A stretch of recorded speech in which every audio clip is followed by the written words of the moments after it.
Bien, bendiciones y buenas noches.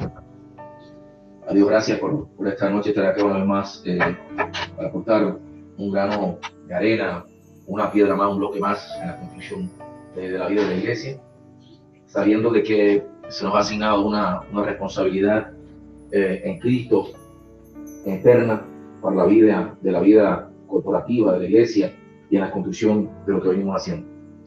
Yo quiero compartir con ustedes un tema esta noche que titular las medidas de Dios, o la medida de Dios, por la medida de Dios. Y aunque hablamos acerca de la medida de Dios, obviamente nos da una idea, escuchando siempre una parte de la Escritura cuando dice, el mismo Dios dice, porque mis pensamientos no son vuestros pensamientos. Entonces hay una parte que dice que Dios piensa de una manera como diferente. Y muchas veces nosotros cuando vamos a construir algo en la tierra, lo hacemos a nuestro gusto, a nuestro deseo, sin entender también que Dios también somos semejantes a Dios, que Dios tiene una voluntad y tiene un pensamiento, tiene una manera de pensar y una manera de hacer la cosa. Cuando el mismo Jesús, en la oración modelo, él decía que teníamos que buscar, establecer en la tierra, o sea, la oración cuando decía, venga tu reino como en el cielo, así en la tierra. Obviamente, y que nosotros somos responsables de anunciar el reino de Dios y de implementar nuestra vida, nuestra casa, nuestra familia, el reino de Dios, en la manera que se nos va revelando. O sea, se nos va revelando el reino de Dios, de la manera que se nos va revelando, lo vamos obedeciendo a esa palabra, y el obedecer a esa palabra trae una implementación, o sea, trae una ejecución de poder ver la voluntad de Dios en la tierra. Y obviamente, cuando usted escucha la voz de Dios y escucha la palabra de Dios, a veces usted dice, no está fácil esta palabra que Dios nos está dando, porque rompe una estructura mental, un sistema de pensamiento humano, que a veces está adaptado a un estilo de vida terrenal, para establecer el reino de Dios y el orden de Dios en nuestra casa, familia, ministerio y congregación. Ahora, partiendo de una cita que veníamos manejando hace un rato atrás, y iremos compartiendo los días de enseñanza, y cuando en el libro de Apocalipsis, lo vimos también en la clase pasada, capítulo 11, verso 1, cuando el apóstol Juan vio allí y se le revela al apóstol Juan,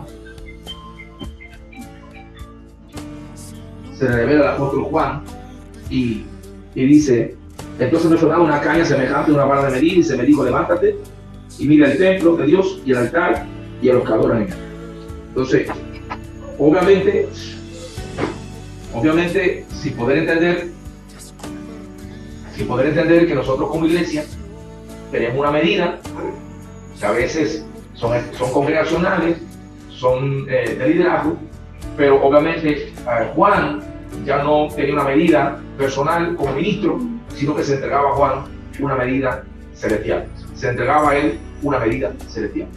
Y obviamente cuando a ti se te entrega, se te revela una medida, y esta medida es la medida del cielo, para poder medir en la tierra, es donde ahí Dios nos revela en otra parte de la Escritura, cuando Dios le habla a unos reyes y le dice, he aquí, ha sido pesado, tu reino ha sido pesado, dice, y ha sido hallado como falto.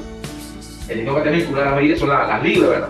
Donde fue pesado, donde fuiste hallado falto, conforme a la medida de Dios y no a la medida de cosas de los hombres. Y obviamente, cuando hablan a Juan, se le entrega esta vara de medir para que mida tres cosas que vayamos analizando: el templo, el altar y los que adoran, que son medidas, claro, de una vida eterna. Yendo al libro de 1 Corintios, capítulo 3, verso 16. 1 Corintios 3, 16. Y vamos a estar tocando acerca del templo, brevemente acerca del templo, la primera medida, cómo medimos el templo. Y obviamente comprendiendo y dando a luz lo que la Escritura nos enseña. 1 Corintios 3, 16. Dice, ¿no sabéis que soy templo de Dios y que el Espíritu de Dios mora en vosotros? Obviamente, ahora Corintios nos dice que nosotros, que somos el templo de Dios. Y obviamente se le dice, obviamente esta parte de acá, se dice, Juan, mire el templo. Y somos el templo de Dios. Obviamente como iglesia tenemos que comprender que esta construcción eterna que estamos trabajando en ella, la cual es la iglesia, la vida del creyente, entonces Ahora acá 1 Corintios 3:16 dice, no sabéis que sois el templo de Dios y que el Espíritu mora en vosotros. Ahora, obviamente, si la iglesia es el templo de Dios, tenemos que ver cómo estamos viviendo la iglesia, cómo estamos, dando las medidas celestiales en la vida de la iglesia, para que la iglesia entienda que tiene que trascender a lo eterno y que la dimensión, la magnitud de lo que se nos ha llamado a establecer nuestra vida son medidas celestiales y no terrenales. Esto rompe la estructura de criterios en tu vida, en mi vida, rompe un sistema de pensamiento, a veces hasta en oración, y pensamos que lo que estamos haciendo está bien, pero obviamente cuando se nos revela la medida de lo que Dios quiere hacer en nuestra vida personal, es donde viene confrontándonos, en este caso, en cada área de lo que hacemos, de lo que oramos, de lo que anunciamos, de lo que decimos, incluso en nuestros pensamientos, en nuestra vida personal. Por eso es que Dios le decía, mis pensamientos, una parte de Israel, no son vuestros pensamientos. Haciéndole entender a Israel que había cosas que no eran como ellos pensaban y que Dios estaba pensando de una manera diferente. Ahora, viendo la vida de la iglesia, en 1 Timoteo 3:15, le decía el apóstol Pablo a Timoteo en 3:15, para que si tardo sepa cómo debes de conducirte en la casa de Dios, que es la iglesia del Dios viviente, columna y baluarte de la verdad. Ahora, Pablo también le enseñaba a Timoteo que la iglesia, como casa de Dios también, empieza, vemos citas en paralelo demostrando que ese templo, revelado allá en Apocalipsis, ¿verdad?, es una expresión ya eterna de lo que hoy en día estamos viendo temporalmente en los días presentes en la vida de la iglesia. Ahora, yo ciertamente en 2 Corintios 6:16-18, y quiero hacer alguna cita para que puedan comprender algunos paralelos importantes. 2 6:16-18 dice, ¿y qué acuerdo hay entre el templo de Dios y los ídolos? Porque vosotros sois el templo del Dios viviente. Como Dios dijo, habitaré y andaré entre ellos y seré su Dios y ellos serán mi pueblo. Por lo cual, salid de medio de ellos y apartaos, dice el Señor, y no toquéis lo inmundo, y yo recibiré y seré para vosotros por Padre, y vosotros me seréis hijos e hijas, dice el Señor Todopoderoso. Y obviamente cuando decía Corintios, ¿qué acuerdo hay entre el templo de Dios y los ídolos? Porque vosotros sois el templo del Dios viviente. Vuelve a tocar algunas citas más, recordándonos nosotros como iglesia que somos cosas, templo de Dios. Ahora, obviamente, cuando entonces explicaba, y viendo el paralelo de Juan vio el templo y se le entregó una vara para medir el templo, cómo tenemos que medir hoy día la casa de Dios, cómo medir la iglesia, saber si tiene la medida correcta, saber si tenemos una expresión en la iglesia de esa medida eterna, de esa dimensión, construcción eterna, y tener que corregir. O sea, si no está mal que usted se equivocó un día, le pida perdón al Señor, perdóname, pues yo pensé que sí se podía, pero no se puede. Y decíamos un día acá en la iglesia que uno de los errores, que a veces no hemos entendido, que nosotros como ministros competentes de este evangelio glorioso, somos sacerdotes. O sea, un ministro competente es un sacerdote competente de este Nuevo Testamento, de este nuevo pacto. O sea, un sacerdote que sabe moverse bien, ¿dónde? En el templo de Dios. O sea, es lo que estaba diciéndole, en pocas palabras, Pablo a Timoteo, mira a ver cómo debe de conducirte, ¿verdad?, en el templo de Dios viviente, que es la casa de Dios, en la iglesia. O sea, mira a ver cómo oficia el sacerdocio, mira bien cómo te mueves en el sacerdocio, porque obviamente cuando hablamos de templo, dentro del templo, solamente había funciones como sacerdotales, en realidad. Por eso que tenemos que comprender que este evangelio, el cual dice la escritura que Dios lo hizo rey y sacerdote, tenemos que saber cómo lo vamos a emplazar, cómo lo vamos a dimensionar, cómo lo vamos a exponer. Y si usted ve estos paralelos que estamos usando, diciéndole a Pablo a Timoteo, ser responsable de tu asignación sacerdotal, haz las cosas correctamente, no te conduzcas mal. Le estaba diciendo a Pedro, examina tu sacerdocio, resuelve hacer las cosas correctamente en el sacerdocio de la iglesia, que es el templo de Dios. Entonces, para que hoy en día los que van a salir al ministerio y los que están oficiando hoy en día el ministerio comprendan que hay cosas en la iglesia, que las cosas en la iglesia no hay que estar inventando nada. O sea, en la iglesia no hay que estar inventando nada, todo está como de eso, está consumado, todo está ya organizado. El mismo Dios ha construido la iglesia y que ahora está expresando en la tierra esta construcción, y que nosotros como sacerdotes tenemos que hacer las cosas como Él nos manda y no realmente como nosotros queremos o pensamos. Hoy en día nos estamos dando cuenta que hay un sistema de pensamientos humanos se quiere poner en práctica algunas cosas en la iglesia, porque lo ve bonito, porque me gustaría, no sé, lo veo bonito. Incluso se ha traído un poco el mundo, ¿verdad? La cultura terrenal a la vida de la iglesia. Entonces se han traído modas, se han traído músicas determinadas, como estilos terrenales, que no tienen que ver con expresiones como con expresiones eternas. Y entonces, aunque un día quizás la pusimos en práctica, por ignorancia, tenemos que comprender de que en esta expresión eterna, lo temporal no sirve. Y es por eso dice que el que ponga otro fundamento, y que sobre este fundamento, decía el apóstol Pablo, cada cual tiene que ver cómo sobreedifica. Entendió primeramente que el fundamento es Cristo, pero que sobre ese fundamento no se puede construir con qué, con hojarasca, no se puede construir con materiales temporales, sino que con materiales eternos. Y esa es la realidad, porque si nos ha dado vida eterna, es para poder expresar en la construcción de la iglesia la expresión de esta vida eterna. Y es por eso que tenemos que empezar a revisar nuestras congregaciones, en el liderazgo, en la gente que está llegando, en los cantores, en los músicos. ¿Cuál es la razón por la cual están haciendo las cosas? Si buscando una posición humana, si buscando una gloria ministerial, un orgullo, satisfacción de alguien porque canta bonito, y uno entiende que ese no es el sentido, sino que el sentido realmente es una expresión de esta construcción eterna, la cual es una responsabilidad de sacerdocio. Y en la realidad, cuando vemos a Juan, en otra parte, donde él dice que él vio, dice, la tierra está medida, y hombre de Juan como sacerdote de Dios, se le entrega esto para revisar funciones sacerdotales. ¿Por qué? Porque los sacerdotes de Dios están para supervisar y que lo que estemos haciendo, que esté bien, que el culto esté bien, que la adoración esté bien, que el sacrificio esté bien, ¿verdad? Y si nosotros somos, o sea, como sacerdotes, quebrantamos este código y somos permisibles en nuestras congregaciones, en los lugares, de algunas cosas que no están bien, entonces se nos va a ya analizar, y ya no como hermanos, o sea, ya no como hijos, sino como ¿qué? Como sacerdotes. Ahora, no soy entendido lo que te voy a explicar, porque todo el mundo dice, no, yo soy hijo de Dios. Entonces, una cosa es que ser hijo de Dios, y otra cosa es que tú entiendas que tienes una asignación sacerdotal, que no es lo mismo. Porque hijo de Dios es parte de una familia, tiene un padre en los cielos, pero en cuanto a asignación habla de oficio, o sea, oficial, entendiendo que el Antiguo Testamento era una antesala de las cosas que habían de venir, o sea, las cosas eternas, cómo se escogían los sacerdotes, sus funciones sacerdotales, cómo tenían que vestirse los sacerdotes, cómo pudieron oficiar, la consagración, el estilo de vida, lo que no podían comer, lo que podían comer, las cosas que dañaban su santidad, porque era necesario que el que oficiaba en el sacerdocio tuviera medidas de santificación en su vida para poder oficiar en este caso, en el tabernáculo o en el templo de Dios. Ahora, en esta parte, en el libro de Mateo, capítulo 21, verso 13, dice Mateo 21, 13, y les dijo, escrito está, mi casa de oración será llamada, mas vosotros la habéis hecho cueva de ladrones.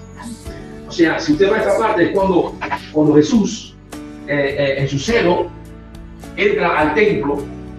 Recuerden que el templo es el tipo de qué? De esa construcción eterna.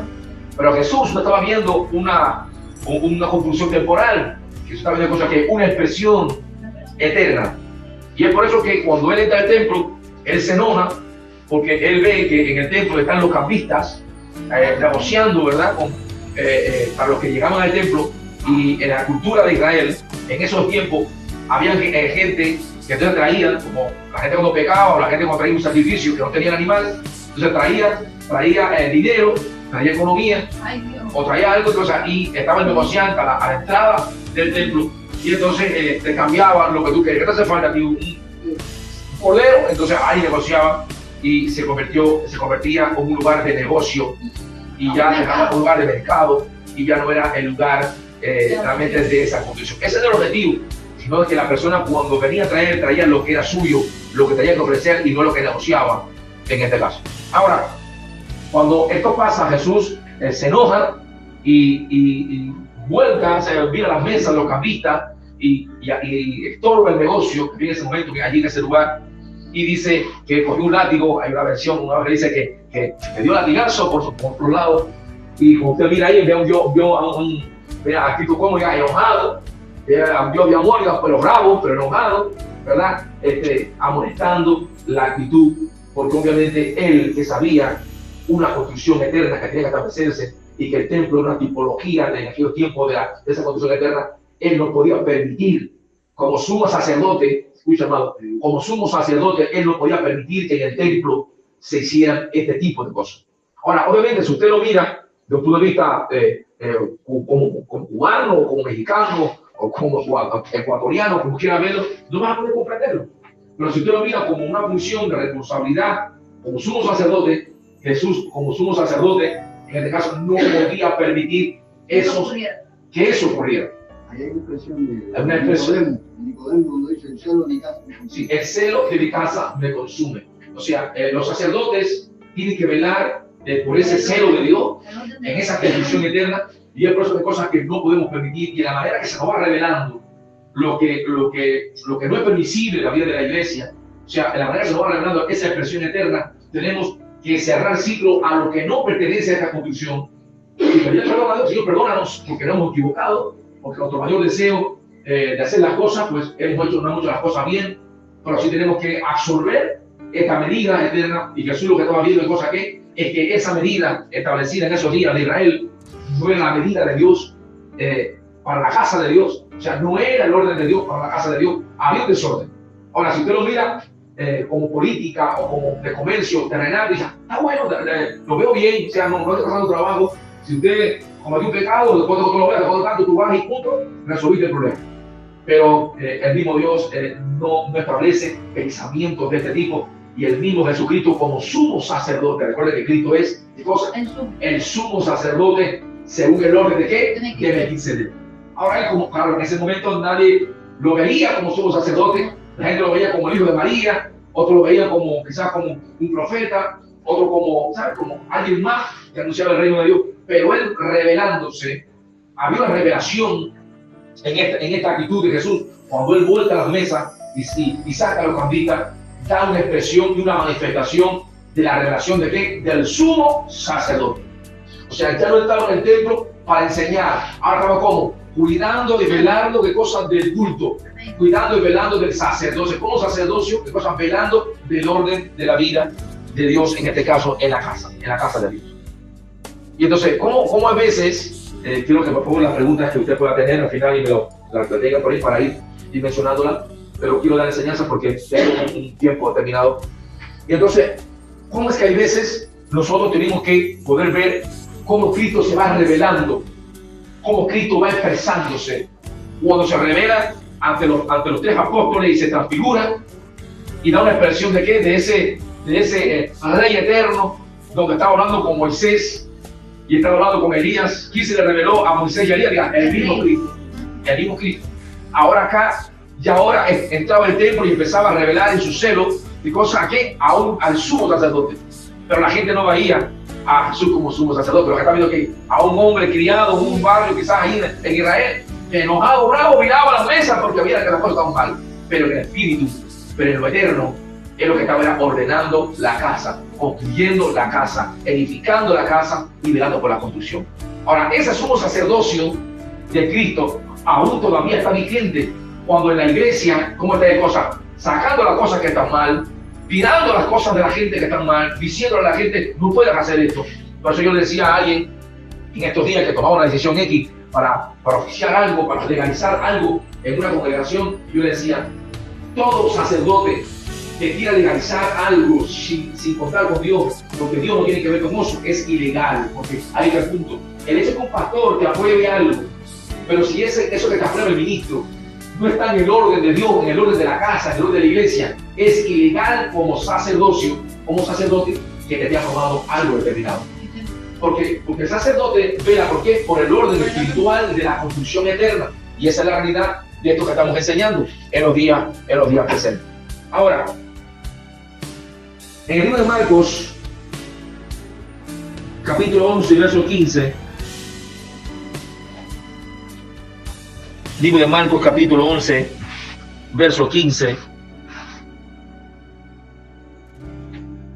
dice, vinieron pues a Jerusalén y entrando Jesús en el templo, comenzó a echar a los que vendían y compraban en el templo y volcó las mesas de los cambistas y las sillas y los que vendían palomas. O sea, ahí vemos que cosa que ha escrito el cosa, corrigiendo el desorden de la casa, el desorden de cómo se había que oficiar un culto, porque había una ordenanza. Dios no ha abandonado las ordenanzas, Dios gobierna por leyes, por decretos, en este caso en la iglesia, por decretos eternos, por asuntos eternos en la vida en Cristo. ¿Cuánto dicen amén a esto? Entonces, esta realidad de lo que vamos a estar enseñando en esta noche, que tiene que ver precisamente con esto, con oficiar, con velar este oficio como iglesia. Y obviamente decíamos en la enseñanza pasada que a Juan se le entrega esta medida, o sea, que se le entrega, no se le entrega a un hombre, se le entrega al mismo Dios, le entrega a Juan como apóstol de la iglesia para medir el templo, medir la construcción. O sea, la pregunta, ¿estamos haciendo las cosas bien? Para medir correctamente, esta medida que estamos haciendo es lo correcto. O sea, estamos oficiando las cosas correctamente. O sea, comprendiendo de que en esta construcción hay cosas importantes a tratar.